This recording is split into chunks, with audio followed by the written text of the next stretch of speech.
Hello students, so now let's continue with our lesson 1 to geography. And like in the previous video I explained you about the shape. In lesson 1 I explained you about the shape of the earth, that is earth is spherical in shape, and different experiments which were conducted in like just to show that whether the earth is spherical in shape or the flat. So like the situation of the pole star, the pictures taken from satellites, and the Bedford level experiments, sighting of a ship, and many more. So these were the experiments and these were the proofs that were given in the favor of earth being spherical in shape. And also I told you that actually the earth is not a true sphere, but earth is you can say oblate sphere. Earth is an oblate spheroid. The shape of the earth is oblate spheroid, and its diameter at equator is 12,756 kilometer, while its polar diameter is 12,714 kilometer. And why is it so? Because again the same thing, that earth is spherical in shape. So the diameter at equator, diameter at this part which is known as equator, at this part the diameter of the earth is 12,756 kilometer, while the diameter at the poles, these are the poles, North Pole and the South Pole. So the diameter at the pole is 12,714 kilometer. Same here at the South Pole. Now why this difference is there? Here it is 12,756 kilometer, here it is 12,714 kilometer. Why this difference is there? This difference is due to the centrifugal force of earth rotation at a great speed. So as you know that the earth keeps on rotating on its axis.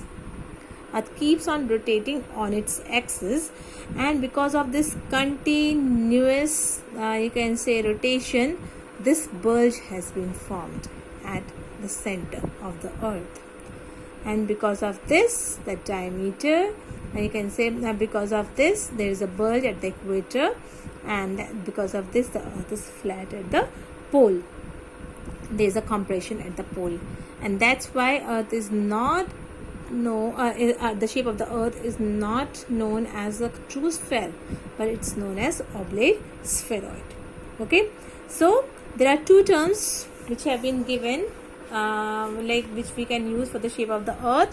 One is oblate spheroid, other one is geoid. Geoid means earth shaped, geo means earth, oid means the shaped. Okay, oblate spheroid and geoid, any of the term you can use for the actual shape of the earth, but in general when we speak generally, or when in like you can say in general terms, we can say that earth is spherical. Okay, so remember the diameter at the equator is 12,756 kilometer, while at the poles it is 12,714 kilometer, and the reason in the difference is the centrifugal force of the earth, because the earth keeps on rotating on its axis continuously, and it rotates at a very great speed. Because of that, a bulge is formed at the equator and a compression at the pole. Now the next topic that we are going to discuss is the earth as the home of humankind. The earth as the home of humankind. As I told you earlier also, that earth is the only planet where the life exists in all the forms. There is no other planet. Actually the studies are going on Mars and Moon also. Sometimes like scientists are saying that they have got some proof of existence of life on Mars and all, but still it's not confirmed. So we will say that this is the only planet, earth is the only planet where the life exists in many forms. Okay, so that's why earth is known as the home of humankind. And what is the reason? What is the reason that the earth is the home of humankind, that life is possible only on this planet? Why not any other planet? There are many reasons, there are many causes, there are many reasons behind the survival of life on the earth. The first is its distance from the sun.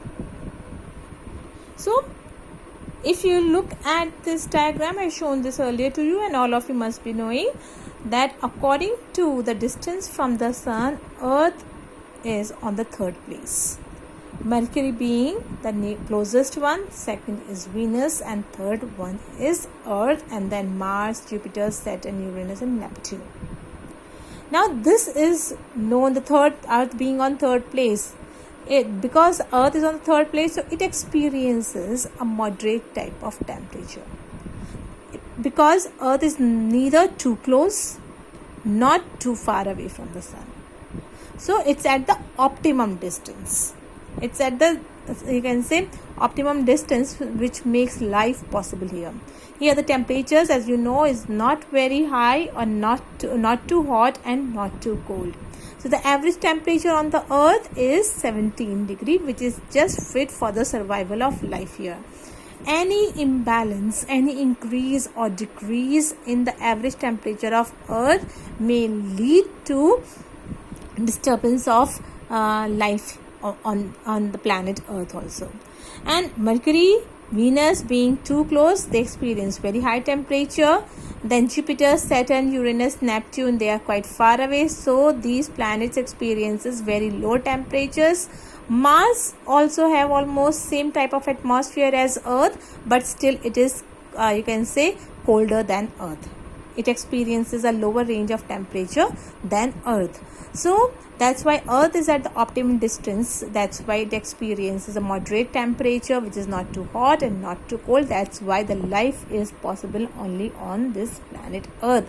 If the distance you can say, if it was closer to the sun, then any life present would get burnt from too much heat of the sun. And if it was farther from the sun, then life would freeze because of you can say the lack of heat, because of low temperature.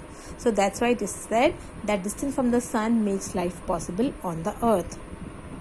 And the next point again, it's that about the temperature. As I told you that Earth is the third planet from the sun, that's why it experiences a very optimum range of temperature, and the average temperature on the Earth is 17 degree, which is just suitable for the life to exist.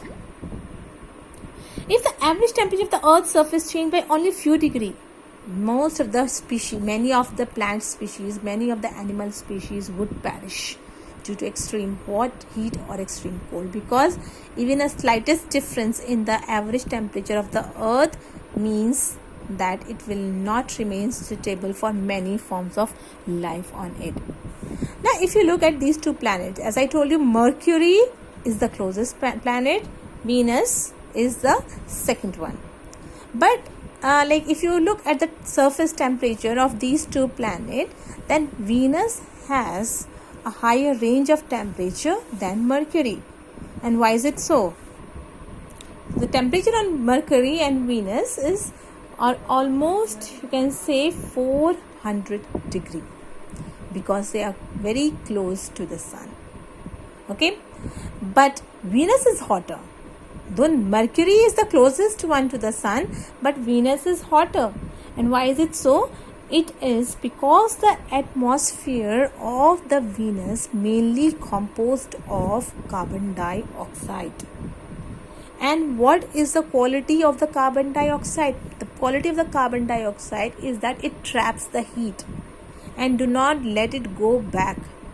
Okay, so that's why the atmosphere of the Venus is, you can say, the temperature ranges of Venus is more than Mercury, because of the presence of lots of carbon dioxide on it.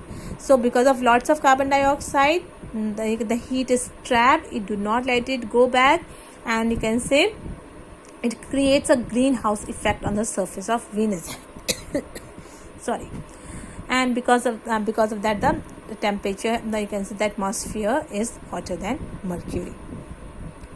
Now the next thing we are going to study about the earth is the atmosphere.